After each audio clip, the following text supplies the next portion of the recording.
बर' फिसाखौ होखारगासिनो दं बेथ' जोबोद जिंगा खालामथाव दा जों जायफ्रा इलिगेल भाबै एनक्रोच खालामनानै दं बे एनक्रोच खालामनाय मानसिफोरखौ होखारनांगौ। बिटिसित उच्ছেदটো इमान सहज নহয়। आरोबाव फिन खेबसे इलेक्शन जानो थांगासिनो बबेहाय आरो सोरखौ नोंथांमोना भिडिअखौ मोजाङै जोबजासिम नायलां। बड'लेण्ड जनजाति सुरक्षा मंच आरो दुलाराय आसाम ट्राइबेल फरायसा आफादा ट्राइबेल बेल्ट एन्ड ब्लक हायाव आयेन बेरेखायै दखल खालामनानै थाफैनायखौ होखारनांगौनि बा एभेक्शन खालामनांगौनि मोनसे दाबि खालामदों। आसामनि चिफ मिनिस्टार हेमन्त बिश्व शर्मानिसिम गांसे गोसोखां बिलाइ दैथायहरदों। लोगोसेयैनो बिटिआरनिनो सासे मावफुं सोद्रोमा रन्जित बसुमतारीनि सायाव दावराव देख्रेबसारा गोख्रोङै मोनसे सोंखारिदों। नोंथांमोननो फुल आपडेटखौ होगासिनो थ' बेनि सिगाङावनो आसामनि चिफ मिनिस्टार हेमन्त बिश्व शर्माया एभेक्शननि सायाव मा बुंखो नोंथांमोना ससे नायलांदों। বিটিচিত উচ্ছেদটো ইমান সহজ নহয় কাৰণ বিটিচিত বহুত মানুহে মাটিৰ পট্টাই পোৱা নাই। প্ৰথমতে খিলঞ্জীয়া মানুহক মাটিটোতো দিব লাগিব 26টা জনগোষ্ঠী। এনে যদি এভিকশ্যন কৰে তেলেখন আপুনিও এভিকশ্যন হৈ যাব। এতিয়া অসমত আমি কেতিয়া এভিকশ্যন কৰিছোঁ? প্ৰথম বসুন্ধৰা আঁচনি আনি আমাৰ মানুহখিনিক মাটিৰ পট্টাত দি তাৰ পিছতহে উচ্ছেদ। এতিয়া যদি বিটিএডি ডাইৰেক্টলি উচ্ছেদ কৰে তেতিয়ালে দেখোন কোচ কলিতা ৰাভা বড়ো আমাৰ গোৰ্খা হিন্দীভাষী আদিবাসী বঙালী সবেই এভিকশ্যন হৈ যাব। দুখ কি? কাৰণ মাটি এতিয়ালৈকে তেওঁলোকৰ বিষ্মুতুৱাৰী শেষে হোৱা নাই। যেতিয়া প্ৰক্ৰিয়াটো শেষ হ'ব সকলো মানুহে মাটিৰ অধিকাৰ পালে তেতিয়াহে আপুনি ক'ব পাৰিব যে এইখিনি মানুহক উচ্ছেদ কৰক। গতিকে বিটিএডিত প্ৰথম কাম হ'ল মানুহক পাট্টা দিয়া, দ্বিতীয় কাম এভিকশ্যন। অসমত পাট্টা দিয়া কামটো হৈ গ'ল কাৰণে আমি এভিকশ্যনত লাগিছোঁ। आसामनि सीएम हेमन्त मामानि खोथाखौथ' नोंथांमोना खोनाखाबाय नङा होमबा? थ' बिदिब्ला दावराव देख्रेबसारनि खोथाखौ नोंथांमोना मोजाङै खोनासंलां, माबा मोनसेब्लाबो नोंथांमोना बुजिनो मोनगोन आरोना। गामिनि रायजो राजाखौ लानानै बड'लेण्ड जनजाति सुरक्षा मंच आरो अल आसाम ट्राइबेल स्टुडेन्टस इउनियननि आफादगिरि जों जयैनो चिरां जिल्लानि डिस्ट्रिक्ट कमिशनार बिनि गेजेरजों आसामनि मानगोनां चिफ मिनिस्टारनो गांसे मेम'रेन्डाम होनाय जाबाय। बे मेम'रेन्डामानो जादों बे मौजाबारि गामियाव जायफ्रा इलिगेल भाबै एनक्रोच खालामनानै दं बे एनक्रोच खालामनाय मानसिफोरखौ होखारनांगौ। मौजाबारि गामिया ट्राइबेल बेल्टनि आन्दाराव गोलैयो आरो बियो 1947नि 5 डिसेम्बराव दानाय। दा गतिके बे समनिफ्राय खुनु नन प्रटेक्टेड क्लासनि मानसिया बे गामियाव थानो मोना। खिन्थु दुर्भाग्य जाबाय जे दिनै बे गामियाव नन प्रटेक्टेड क्लासनि मानसिया हाबनानै बेयाव दङ। ओमफ्राय बे जायगानि मानसिफ्रा दिनै गुबुन जायगायाव ओंखारलांनानै दिनै दस्रा जायगायावसो थाहैनो गोनां जाबाय। दा बिसोरो न' बां गैया, अखरि जानानै थानांबाय। गावनि न'आवनो दिनै गावनि जायगायावनो दिनै बिसोरो माने अखरि जानानै दिनै गावनि गामि गावनि जोनोमपुरि बे एरिया गामिखौ गारनानै दिनै गुबुन जायगायाव थानो गोनां जाबाय। जोबोद दुखुनांथाव बाथ्रा। खिन्थु बे मौजाबारि गामिनि बर' रायजोफ्रा दासिमबो माने जायनाखि हानि खाजोना बे खाजोनाखौ बिसोर होबाय थायो, बोसोरे बोसोर होबाय थायो। जिथु बेल्ट ब्लकनि हा बेखायनो बे हाया मालायनो ट्रेन्सफार जाया। दा हाया मालायनि आखायाव दङ, मालाया मावनानै जायो, माने खाजोनाखौ बर'फ्रा हायो आरो बेनिफ्राय दुखुनांथावनि बाथ्रा जानो हाया।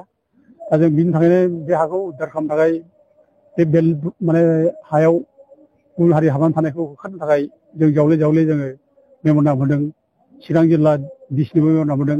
चिरां जिल्लानि डिसिआ 2018आव मोनसे बिसार खालामदों आरो बे बिसार खालामनाय समाव एक्जिकिउटिभ मेजिस्ट्रेटआनो रोखा रोखा लिरनो हादों बे हाया बर'फोरनि आरो बे बर'फोरनि हायाव इलिगेल भाबै एनक्रोच जादों। जितु हानि साबजेक्टआ बिटिसिनिसो, बेनिखायनो बिटिसि अथ'रिटिया बेखौ डिसप'ज खालामनांगौ होननानै बिटिसिआव लिरनो हादों।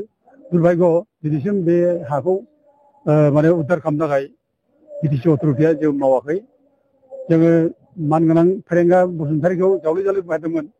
फेरेंगाया जोंनो खोथा होदोंमोन जे बे हानिफ्राय इलिगेल एनक्ल'जारफोरखौ बाहेरायाव लांनानै शिफ्ट खालामना दोनहैगोन होननानै खोथा बाहायदोंमोन। दिनैसिमबो होखाराखै, दिनैसिमबो बाहेरायाव दोनहैयाखै। आरो रिसेन्टलि फेरेंगाया बुंबायसो जे फुङाव बर'आव थानाय समाव जों खुनु मानसिखौनो जोङो होखारनाय जानाय नङा बे बाथ्राखौ बुंबाय। दा गथिखे रोखा जाबाय जे फेरेंगाया मोनहा जे खुनु माने ट्राइबेल बेल्टआव हाबना थानाय इलिगेल एनक्ल'जारफोरखौ होखारा आरो ट्राइबेलनि हाखौ उदां खालामना होआ, बे रोखा जाबाय। दा बिथांनि बे बुंनायजों बेबो रोखा जाबाय जे फेरेंगाया 6 शिड्युल एरियानि आयेनखौ मानिया आरो बियो ट्राइबेल बेल्ट ब्लकनि आयेनखौ बियो मानिया। दा बिदि मानिनायब्ला रावखौबो होखारा होननाय बे बाथ्राखौ बुंनो हायामोन। मानोना बिसोरखौ रायजो राजा सायख'नानै बिटिसिआव जहोदों बे बिटिसिनि आयेनफोरखौनो मावनो थाखाय, 6 शिड्युलनि आयेनखौ मावनो थाखाय आरो ट्राइबेल बेल्ट ब्लकनि आयेनखौ मावनो थाखाय बिसोरखौ माने सेयाराव फज'दों।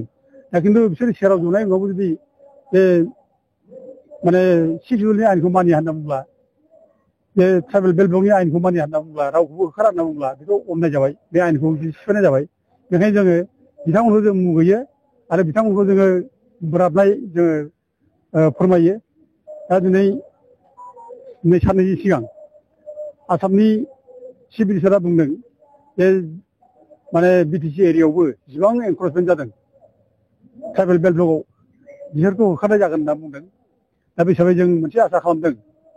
दा इतिमध्य मैयाबो बुंदों चिफ मिनिस्टारा जे मजाबारि माने गामिखौ मख'दों जे मजाबारि गामियाव एनक्रचमेन्ट जादों, बे मजाबारि गामियाव एनक्रच जानाय जेसेबां एनक्रचार दं होखारगोन होनना बुंदों। दा बे हिसाबै जोंनि थाखाय मोजां बाथ्रा बियो आरो जों बेखौनो लानानै जों दिनै आरोबाव चिफ मिनिस्टारखौ गोसोखांहोनानै जों मेम'रान्डाम होनाय जाबाय आरो होखारथारनांगोन जेरैखि जाया। दा बे दा दुखुआ बेनोल' जे दिनै आसामाव गुबुन गुबुन जायगायाव माने जायफ्रा गभर्नमेन्ट हाफोरखौ सेनानै लानानै दङ बिसोरखौ दिनै आसाम गभर्नमेन्टआ होखारगासिनो दङ। खिन्थु दिनै जोंनियाव बिटिसिआव जोंहा जोंनि आयेन थासेयावबो इलिगेल एनक्ल'जारखौ होखारनो हायाखै। बे दुखुनांथाव, जोबोद गाज्रि मोनथाव आरोखि। दा जों दुखु मोनो। दा फेरेंगा बसुमतारिखौथ' जों मा बुंबावनो। दा बिथाङा दिनै माने गावसिनि समाव फुङाव बर' दैदेननाय समाव खुनु मानसिखौनो होखारा होनना बुंबाय, इलिगेल एनक्ल'जारफोरखौ होखारा होनना बुंबाय, व्हेरेज बर' फिसाखौ होखारगासिनो दं। बेथ' जोबोद जिंगा खालामथाव। दा जों नुगासिनो दं जे फेरेंगा माने फरेस्ट डिपार्टमेन्टनि EM जानाय समाव, लेन्ड डेभेलपमेन्ट डिपार्टमेन्टनि EM जानाय समाव बेसेबांबा बुरजा बे हाखौ दिनै बिथाङा होगासिनो दं। सिडली सार्कोलनि आन्दारावनो नन ट्राइबेल मानसिनो बे गभर्नमेन्ट खाथायाव 56 फेमिलिसनो हा होदों आरो गुबुन गुबुन गोबां माबा दंबायो, सार्कोल दंबायो। बे सार्कोलखौ बेसेबां होखो बिनि बिजाद हिसाब गैया। आरो जों मोनदों ओरै उदालगुरि माने डिस्ट्रिक्टआवबो गोबां बेबायदिनो माने नन ट्राइबेल मानसिनो गभर्नमेन्ट हायाव हा होनाय जों नुगासिनो दं। दा 6 शिड्युल एरियायाव खुनु नन ट्राइबेल मानसिया हा मोना, बे स्पष्टथार। दा गभर्नमेन्ट हायाव बोरै नन ट्राइबेल मानसिया हा मोननांगौ? दा बेफोर 6 शिड्युलनि आयेनखौ भंग' खालामनाय जादों। दा बे रोखोम आयेन भंग' खालाम बिथांमोना हा होयै होयै दिनै बुंगासिनो दं, दुगा माने बुंगासिनो दं जे जोङो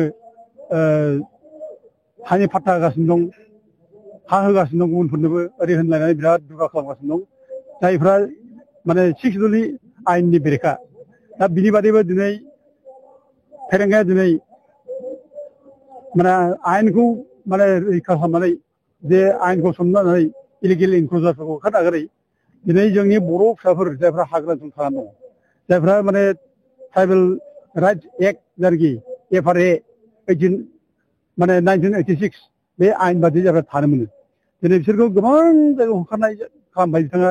गोबां जायगायाव न' बां सावदों, गोबां जायगायाव आलाय सिलाय खालामदों, गावनि फिसाफोरखौ दिनै गावखौ खालामदों, मोदै रथ' दिनै न' बां गैया मा गैया जादों। आरो बिनि डिपार्टमेन्टनि गेजेरजोंनो दिनै जायगा जायगा मानसिफोरखौ थानाय जाबाय, बुथारनाय जाबाय, अना खानानै। दा दिनै एथ' जायगायाव आलाय सिलाय खालामबाय बर' फिसाफोरखौ। दा दिनै बेफोरो मुगैथाव बाथ्रा। दा जों ओंखायनो बुंदों दिनै फेरेंगा माने EMखौ, बिथाङा सासे ओरैबायदि हिंसाफोरिया। दा दिनै बिनि माने बुंनायफ्रा गासिबो रावफ्रा बर' जाथिनि बिखायाव खामथावथाव आरो बर' जाथिनि बेरेखा हिंसानि बाथ्रा बुंबाय थायो। दा बर' फिसाफोर सोरबा हाग्रा ओनसोलाव साहा माने बागान मावना जादों, सोरबा थारुन बागान मावना जादों। दा बेफोरखौ बियो नोजोर होयै बुंबाय थायो।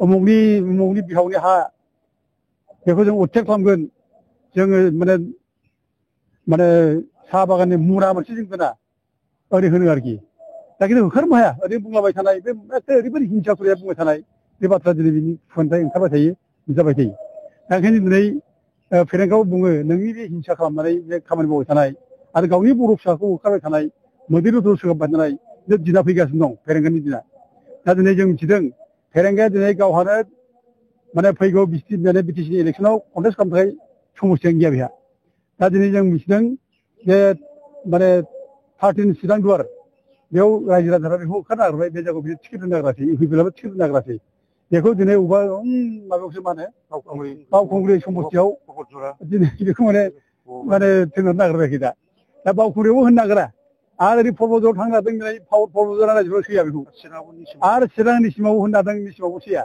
दा गावनो निजे दिनै जायगा गैया जाबाय मानो बिदि जाखो बेलाय माने बे जानाय खारना जाहैबाय रायजो राजाफोरनि अननाय मावदों रायजो राजाफोर बेखौ गाज्रि मोनदों इभेन इउपिपिएल मानसियाबो बेखौ सुखुवाखै बे दिनै रोखा रोखा जाबाय दिनै बियो जे दिनै जायगा मोना जादों जायगा गैया जादों बिहा बे जायगा गैयि जानाय खारनानो बे गोरिब गुन्द्रा आइ आफाखौ जे न' बां सावनानै होखारहोदों आलाय सिलाय खालामदों बे आलाय सिलाय खालामनायनि बेनो बे माने मोनसे अभिशाप नांदों गोरिब गुन्द्राखौ जेब्लानोखि अननाय खालामो गोरिब गुन्द्रानि सायाव जेब्लानोखि अयथासार खालामो बे फाबा नाङो बेखौ सोरबा गोरिब गुन्द्रा सावहोनाङा जोंबो सावहोनाङा अट'मेटिक नांखायो आरो जेब्ला अननाय खामानि मावो माने अयथासार खामानि मावो गाज्रि खामानि मावो अब्ला स्वयं माने खालजुदा गावनो स्वयं बेजों गोबायो दिनै फेरेंगाया जेखि जेरावखि थाङा माने बेजों खालजुदा अलरेडि गोबाखाबाय दा बेखौ माने फोजोबनो थाखाय दिनै खालजुदा अरायबो बेखौ दैदेननो हायो बेखायनो बे जेखि मावा बे भुलखौल' मावफ्राङो जेखि खोथा बुङा बे गाज्रिखौल' खोथा बुङो दा बिनि समा फैबाय खालजुदा बेखौ फोजोबनो नागिरबाय